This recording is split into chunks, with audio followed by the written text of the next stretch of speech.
ও বান্দা, তোর এত টেনশন কিসের রে? আমি আল্লাহ তো তোর জন্য আছি। সুবহানাল্লাহ।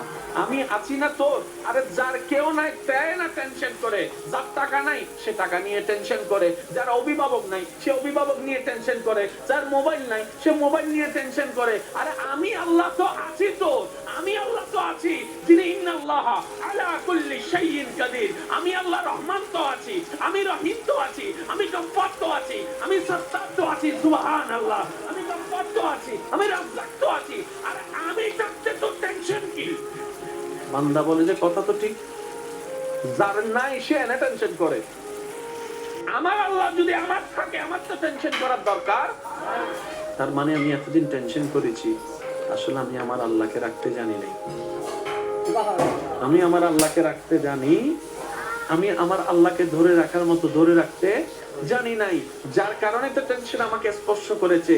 সেজন্য দেখবেন আল্লাহ ওয়ালা যারা হয়, মাথার উপর ছাদ নাই কিন্তু টেনশন ছাড়া মুখে হাসি আছে, পেটের মধ্যে খাবার নাই মুখের মধ্যে কিন্তু টেনশন ছাড়া হাসি আছে, যার উজ্জ্বল দৃষ্টান্ত এই পৃথিবীকে চাক্ষুষ ভাবে দেখিয়ে দিয়েছেন কারবালার ময়দানে ইমাম আলী মাকাম ইমাম হুসাইন রাদিয়াল্লাহু তাআলা। সুবহানাল্লাহ।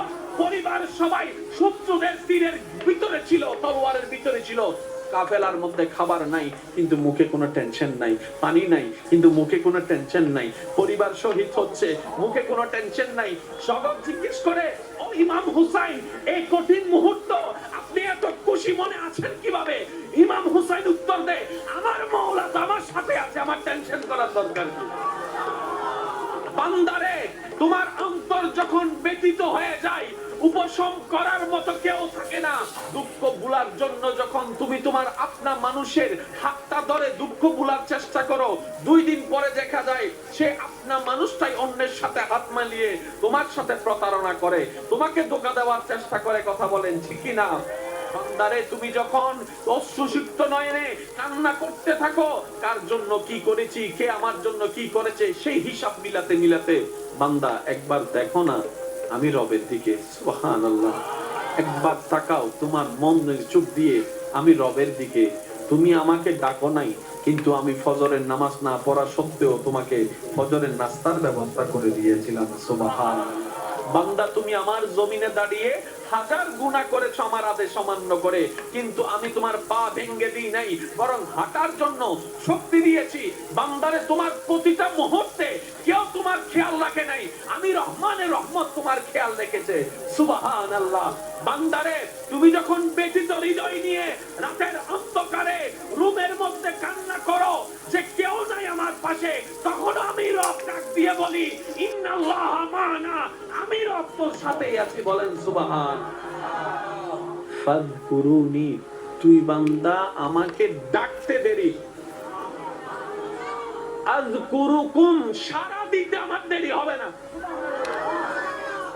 ফাযকুরুনি, বান্দা তুই আমাকে স্মরণ করতে দেরি, আযকুরুকুম, তোকে স্মরণ করতে আমার দেরি হবে না।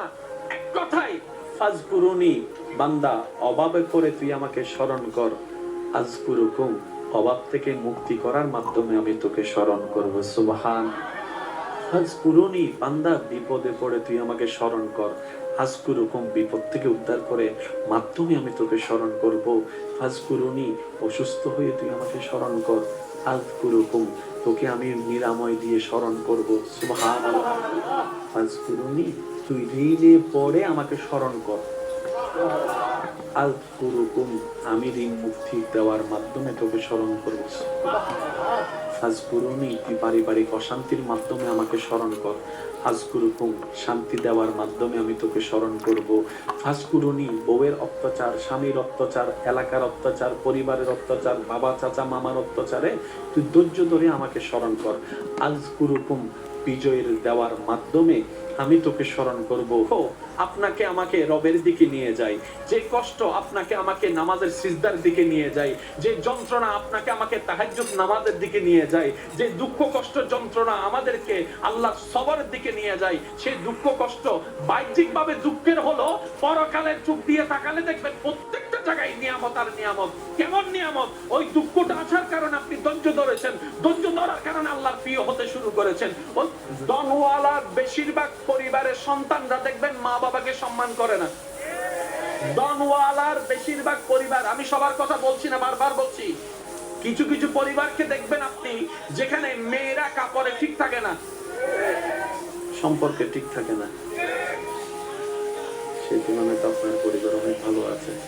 হয়তো খাবারের কষ্টটা হচ্ছে আর কি, হয়তো বেতনটা দিতে একটু কষ্ট হয়ে যাচ্ছে আর কি, কিন্তু ইজ্জত তো নিলামে তুলেন নাই, ইজ্জত তো নিলামে তুলেন নাই। যাই কিছু হোক, ইজ্জত নিয়ে তো আছেন। আর সবাই হয়তো এই কথাই একমত হবেন, একজন মানুষের জীবনে দুনিয়ার বিষয়ে সবচাইতে দামি সম্পদের নাম হচ্ছে ইজ্জত সম্মান। ইজ্জত সম্মানের চাইতে দামি কোনো কিছু হতে পারে? আপনি যদি আমাদেরকে সম্মান দিয়ে শাক দিয়েও বাদ দেন, আর যদি অপমান করে পোলাও রোজ বিরিয়ানি দেন, কথা বলতে হবে তো, অপমান করে যদি পোলাও রোজ বিরিয়ানি দেন এখানে যাবে না। আর যদি সম্মান দিয়ে একটু শাক দিয়ে লবণ দিয়ে বাদ দেন, ভাই আপনার জন্য অনেক মেহমানদারি করার ইচ্ছা ছিল কিন্তু আমার তো তৌফিক নেই, একটু ভাত আর লবণ, আপনি খুশি মনে খাইতে পারবেন, কারণ সেখানে আপনি সম্মান দেখেছেন, সেখানে আপনি ভালোবাসা দেখেছেন। সুবহানাল্লাহ। যাদের ধন বেশি ওনারা মনে করে, আমরা যারা ধন নাই তারা মনে করে কি আল্লাহ তাআলা খুশি হলে ধন দেয়, আল্লাহ খুশি হলে গাড়ি দেয়, আল্লাহ খুশি হলে বাড়ি দেয়, আল্লাহ খুশি হলে ব্যবসা দেয়, আল্লাহ খুশি হলে চাকরি দেয়, আল্লাহ খুশি হলে রাজত্ব দেয়, আল্লাহ খুশি হলে জায়গা দেয়। শ্রদ্ধার সাথে বলি, না রে না ভাই, আল্লাহ খুশি হলে রাজত্ব দেয় না। এরকম হলে তো ফেরাউনের উপর আল্লাহ খুশি, এটা প্রমাণ হয়ে যেত। আল্লাহ খুশি হলে রাজত্ব দেয় না। আল্লাহ খুশি হলে, খুশি হওয়ার নিদর্শন টাকা নয়, বাড়ি নয়, গাড়ি নয়। আল্লাহ যখন কোন বান্দার উপর খুশি হয়ে যায়, হাজার বিপদের মধ্যে তার অন্তরে আল্লাহ প্রশান্তি নাযিল করে, দয়া নাযিল করে, শান্তি নাযিল করে। আল্লাহ খুশি হলে শান্তি দেয় যে। অনেক আছে 3টা ঘুমের ওষুধ খাওয়ার পরও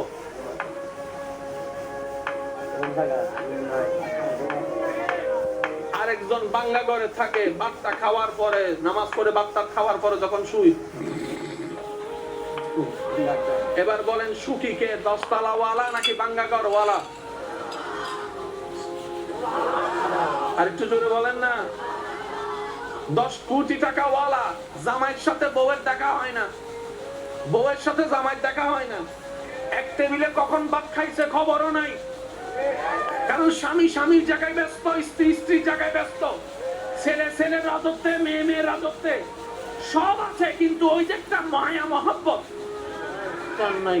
কারণ যা কিছু দরকার হয় হোয়াটসঅ্যাপে মেসেজ, পাপ্পা আমার এটা লাগবে, তুমি এখান থেকে মেসেজ দেয়, ঠিক আছে ম্যানেজারকে বলে দিচ্ছি তুমি নিয়ে নিও। চেহারা যে দেখবে সেটা পর্যন্ত দেখা হয় না। অথচ আপনার সন্তানের একটা কলম লাগলো আপনার পিছনে 3 ঘন্টা করে, বাবা বাবা একটা কলম দাও না, ও বাবা একটা জুতা কিনে দাও না, ও বাবা একটা কাপড় কিনে দাও না। বাবা ডাকতেও আপনি শুনেন, আব্বু ডাকতেও শোনার শান্তি আপনি পেয়ে যাচ্ছেন এই গরিবী জিন্দেগির মধ্যেও। সেজন্য মনে রাখবেন, গরিবীটাও পরীক্ষা, বড় লুপিটাও পরীক্ষা, বুঝার জন্য বড়, দম থাকাও পরীক্ষা, দম না থাকাও পরীক্ষা। কিন্তু আপনি যদি বেশিরভাগ নবী রাসূলের আল্লাহর ওলিদের জীবনীকে খেয়াল করেন, ওনারা দেখবেন গরিবী জিন্দেগিকে থেকে আপন করে নিয়েছেন। কেন? বলে যে কোটিপতি হয়েও পরীক্ষা, গরিব হয়েও পরীক্ষা, দুইটার মধ্যে পার্থক্য আছে। যদি আমি কোটিপতি হয়ে পরীক্ষা দিই আমার হিসাব লম্বা হয়ে যাবে, আর আমি যদি গরিব হয়ে পরীক্ষা দিই আল্লাহরে যাই বলবো আল্লাহ দাও নাই কিছু, পরীক্ষা দিব কি? নবী, আপনি যদি চান আমি উহুদ পাহাড়কে স্বর্ণের পাহাড় বানাই দিতে রাজি। নবী বলেছেন আল্লাহ এটা আপনার বড় দয়া, কিন্তু আমি নিব না। সুবহানাল্লাহ বলে না? আল্লাহ বলে যে নবী আপনি যদি চান ডেইলি 4 বেলা জান্নাত থেকে খাবার আমি আল্লাহ পাঠাবো, এটা আমার জন্য কোনো ব্যাপারই না। নবী বলে যে আল্লাহ আমি, আপনি দয়া করেছেন, আমি খুশি হয়েছে, কিন্তু এটা আমি নিব না। এত কিছু থাকার পরও নবী বলতেছেন যার যা আছে নিয়ে আসো। জগৎ বলে যে কি রে, নবীর ভান্ডারে তো কমতি নাই, আল্লাহকে বললে তো সব পাঠাই দিচ্ছে। নবী বলে যে না, আল্লাহ দয়া করে দিয়েছেন সত্য, আমি একটু আমার সাহাবাদেরকে করার সুযোগ দিচ্ছি, ইসলামের জন্য ত্যাগ দেওয়ার সুযোগ দিচ্ছি, যেন তাদের সেই চরিত্রটা পরবর্তী উম্মতরা দেখে যেন বুঝতে পারে ইসলামের জন্য সাহাবায়ে কেরাম কতটুকু দেওয়ার চেষ্টা করেছেন, করার চেষ্টা করেছেন। সুবহানাল্লাহ। আল্লাহর নবী বলে আমার আল্লাহ আমাকে শুধু এক জায়গার ভিক্ষুক রাখছে আর সব জায়গায় বাদশাহী দিয়েছেন। নবী বলে আমি মুস্তাফা শুধু আল্লাহর দরবারে ভিক্ষুক আর সব জায়গায় আমার আল্লাহ আমাকে বাদশাহী দান করেছেন, ইমামুল আম্বিয়া বানিয়ে দিয়েছেন। ও নবী, সাবি ব্যবহার করেন না,